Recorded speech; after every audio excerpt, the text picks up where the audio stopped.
रोहन एक अमीर घर का लड़का था। वो साइंस का स्टूडेंट था। रोहन को अपने पैसे पर बहुत घमंड था। दीपक भी रोहन के कॉलेज में ही पढ़ता था और वो भी साइंस का ही स्टूडेंट था। दीपक के माता पिता रोहन के घर नौकरी करते थे। रोहन दीपक से बहुत नफरत करता था। एक दिन, शाबाश दीपक, तुमने इस बार भी अपने सारे प्रैक्टिकल बहुत ही बढ़िया तरीके से पास किए हैं, इसलिए तुम मेरे फेवरेट स्टूडेंट हो। थैंक यू सर, मैंने तो बस आपके द्वारा सिखाई गई बातों पर अमल किया। आपके पढ़ाए ज्ञान से ही मैं ये सब कर पाता हूँ। यही बातें तुम्हें एक बेहतर स्टूडेंट साबित करती हैं। सर, प्रैक्टिकल तो मेरे भी अच्छे थे, मैंने भी अच्छे नंबर से एग्जाम पास किया है। फिर आपने मुझे तो अपना फेवरेट स्टूडेंट नहीं बोला, जबकि मैं तो देखने में भी दीपक से ज्यादा अच्छा लगता हूँ। रोहन, तुम अच्छे नंबर परीक्षा में लाए हो, पर तुमने अपने पैसों के दम पर प्रैक्टिकल के सारे प्रोजेक्ट्स बाहर से बनवाए हैं। तुमने अपने हाथों से एक भी फाइल तैयार नहीं की, जबकि दीपक ने सारा काम खुद किया है। इसीलिए ये मेरा फेवरेट स्टूडेंट है। अपने प्रोफेसर की बात सुनकर रोहन दीपक से और चिढ़ने लगता है। वो हमेशा दीपक को नीचा दिखाने की कोशिश करता था। रोहन कॉलेज में अपने दोस्तों के सामने उसका बहुत मजाक उड़ाता था। एक दिन रोहन अपने दोस्तों के साथ कॉलेज कैंटीन में बैठा था। ओए दीपक, चल जा, मेरे लिए समोसे और चाय लेकर आ। रोहन तो उसके मम्मी पापा को तनख्वाह तो घर के काम करने की देता है, पर इससे यहाँ भी काम निकलवा लेता है।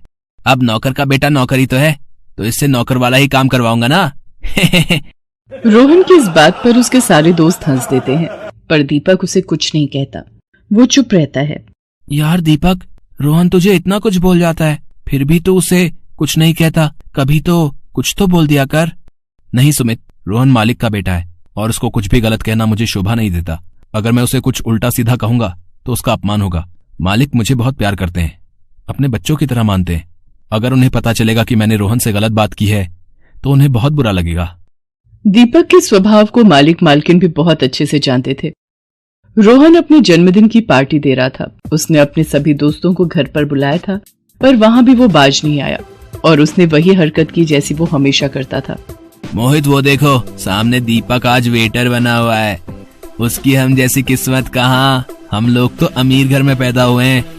कॉलेज में तो मेरी बराबरी कर लेता है, 2-4 प्रोजेक्ट बना लेता है और उनसे प्रोफेसर साहब की शाबाशी बटोर लेता है।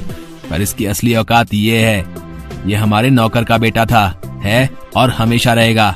ओए दीपक, इधर देख नहीं रहा? मेरे सारे दोस्त यहाँ पर कोल्ड ड्रिंक के लिए वेट कर रहे हैं। तुझे पता है ना आज मेरा जन्मदिन है, तो तू अच्छे से मेरे दोस्तों की खातिरदारी क्यों नहीं कर रहा है? रोहन बेटा, दीपक उधर मेहमानों को कोल्ड ड्रिंक दे रहा है। ये लो, मैं ले आया हूँ। और कुछ लाऊं बेटा?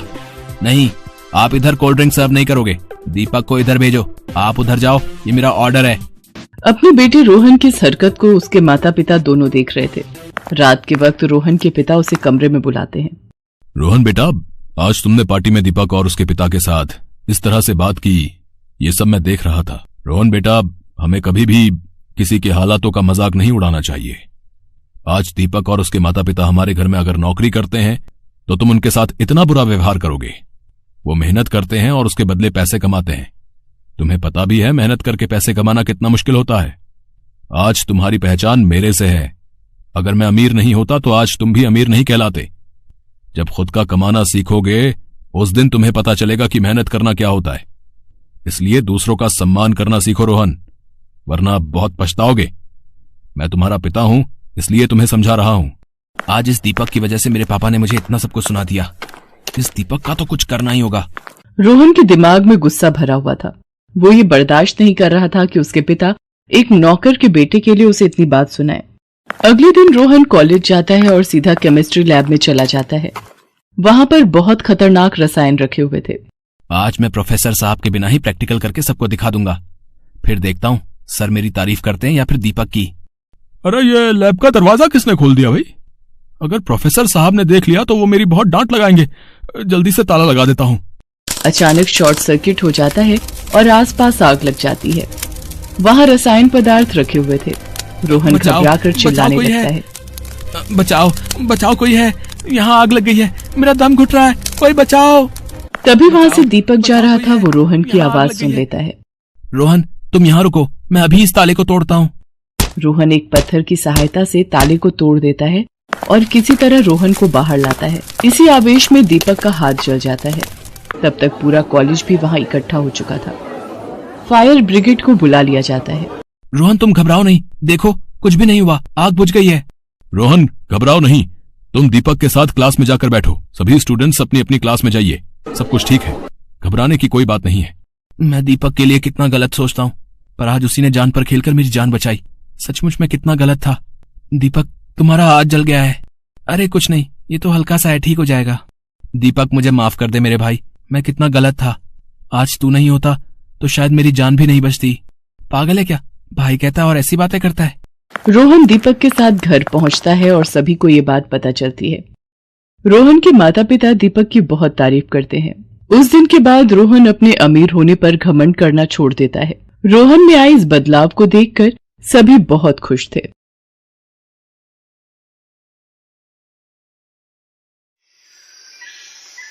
दीपक एक अनाथ लड़का था। एक बड़े स्कूल में सफाई का काम करने वाले दीनू को वो एक कचरे के ढेर के पास लावारिस हालत में मिला था। दीनू ने शादी नहीं की थी, उसने ही दीपक को पाल पोस कर बड़ा किया।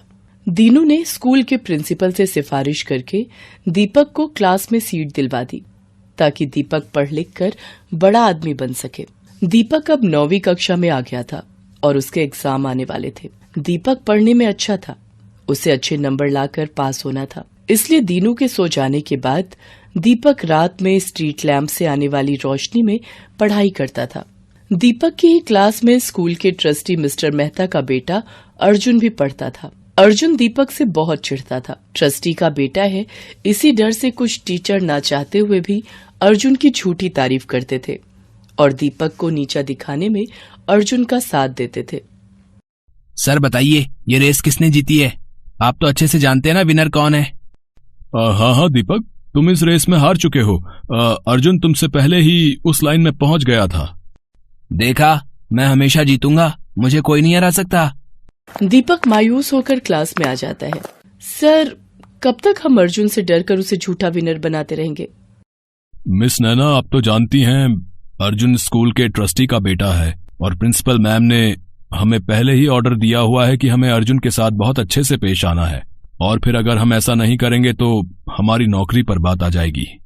पर कब तक हम ये अत्याचार सहन करते रहेंगे? दीपक एक अनाथ गरीब स्टूडेंट है। दीनू काका ने उसे अपने बेटे की तरह पाल पोस कर बड़ा किया है और यहाँ पढ़ा रहे हैं ताकि दीपक बड़ा होकर अपने पैरों पर खड़ा हो सके। पर अर्जुन जैसे बच्चे दीपक जैसे होनहार बच्चों को आगे नहीं बढ़ने देते। फिलहाल तो हम कुछ नहीं कर सकते मिस नैना, हमें सब कुछ वक्त पर छोड़ देना चाहिए। एक दिन दूसरे स्कूल के टीचर प्रिंसिपल के साथ सब बच्चों को मिलने आए और वो दीपक की क्लास में गए। उन्होंने सब बच्चों से कंप्यूटर के कुछ सवाल पूछे, पर सबसे पहले दीपक ही हाथ खड़ा करता था। प्रिंसिपल ने दूसरे स्कूल के टीचर से कहा, अरे नहीं सर, इसे कोई उत्तर नहीं आता होगा। इसके घर तो कंप्यूटर ही नहीं है। ये हमारे स्कूल की सफाई कर्मचारी का बेटा है। उसने बहुत जिद की तो हमने इस अनाथ बच्चे पर मेहरबानी करके स्कूल में सीट दे दी।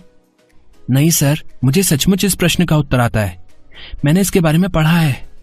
सर, अर्जुन इस प्रश्न का उत्तर जानता है। अर्जुन, इस प्रश्न का उत्तर तुम दोगे। सर, मुझे इस प्रश्न का उत्तर नहीं आता, मैंने इसके बारे में नहीं पढ़ा। सर, मुझे पता है, क्या मैं उत्तर दूं? हाँ बेटा, तुम उत्तर दो। दीपक का उत्तर सही था। दूसरे स्कूल के टीचर के साथ साथ स्कूल के सभी बच्चे दीपक के लिए तालियां बजाते हैं। प्रिंसिपल सर बिल्कुल चुप थे।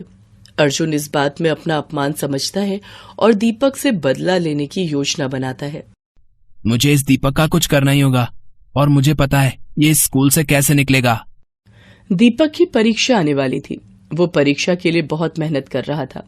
अर्जुन स्कूल के गार्ड को धमकाकर अगले दिन होने वाली परीक्षा का पेपर चुरा लेता है और दीपक के स्कूल बैग में रख देता है और जाकर प्रिंसिपल सर को भड़का देता है। आइए सर, मैंने अपनी आंखों से दीपक को कल होने वाले एग्जाम पेपर की चोरी करते देखा है। अगर आपको यकीन नहीं हो रहा तो आप गार्ड से भी पूछ सकते हैं। गार्ड से पूछने की जरूरत नहीं है, अभी हम दीपक का बैग चेक कर लेते हैं। अर्जुन तो पहले ही दीपक के बैग में एग्जाम के पेपर रख चुका था। दीपक के बैग में एग्जाम पेपर मिल जाता है। सर, मुझे नहीं पता ये पेपर मेरे बैग में कैसे आया, मैं इसके बारे में कुछ भी नहीं जानता, मेरा विश्वास कीजिए सर। जाकर दीनू को बुला कर लाओ। हमें इस दीपक जैसे स्टूडेंट को अपने स्कूल में एक सेकंड भी नहीं रखना। अगर ये इस स्कूल में रहा तो हमारे और भी बच्चे चोर बन सकते हैं। सर, मेरा दीपक चोरी नहीं कर सकता, ये ऐसा नहीं है, मेरा विश्वास कीजिए। बाबा मैंने चोरी नहीं की, मुझे नहीं पता मेरे बैग में ये पेपर कहां से आया। मैं कुछ नहीं सुनूंगा। मैंने तुम पर तरस खाकर कि चलो अनाथ बच्चा पढ़ लिख जाएगा, इसलिए स्कूल में एडमिशन दिया, पर दीनू शायद इस बच्चे में संस्कार नहीं आ पाए।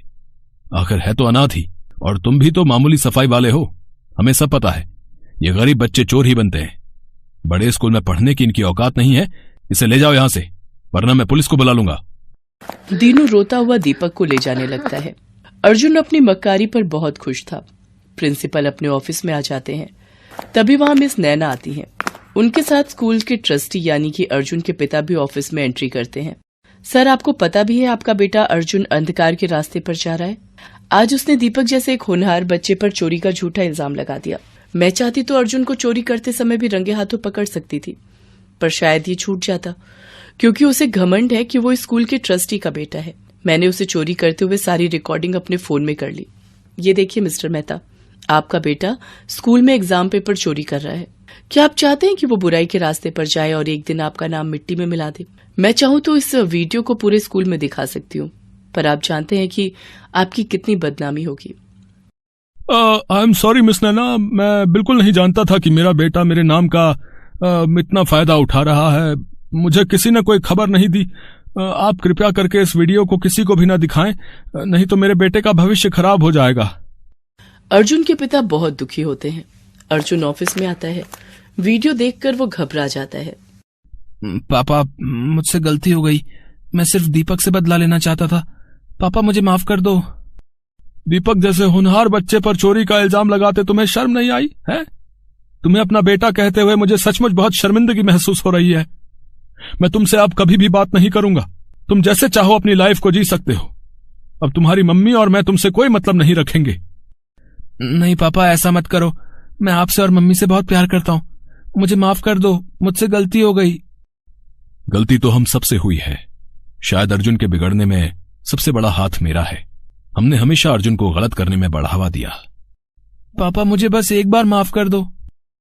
अगर माफी मांगनी है तो मिस नैना और दीपक से मांगो, अब वही तुम्हें माफ कर सकते हैं। नैना मैम, मुझे माफ कर दीजिए। आप प्लीज ये वीडियो किसी को मत दिखाना। नहीं अर्जुन बेटा, मैं ये वीडियो किसी को नहीं दिखाऊंगी। मैं तुम्हारी गुरु हूँ और तुम्हें सही राह पर लाना मेरा फर्ज है। अर्जुन दीपक से माफी मांगता है। दीपक, मुझे माफ कर दे मेरे दोस्त। मैंने तो तुम्हें कब का माफ कर दिया अर्जुन। और दोस्तों को गले लगाते हैं, उनसे माफी नहीं मांगते। इतना कहते ही दीपक अर्जुन को गले से लगा लेता है। उन दोनों को आपस में गले लगता देख स्कूल का सारा स्टाफ और दीनू बहुत खुश होता है। Best buddies. Hello friends, thanks for watching this video. अगर आपको ये वीडियो पसंद आया है तो प्लीज लाइक, सब्सक्राइब, कमेंट्स करें इस वीडियो पर, और हाँ, शेयर करना भी ना भूलें। और भी मजेदार वीडियो देखने के लिए नीचे दिए गए बेल आइकॉन को दबाएं। देखते रहिए बेस्ट बडीज।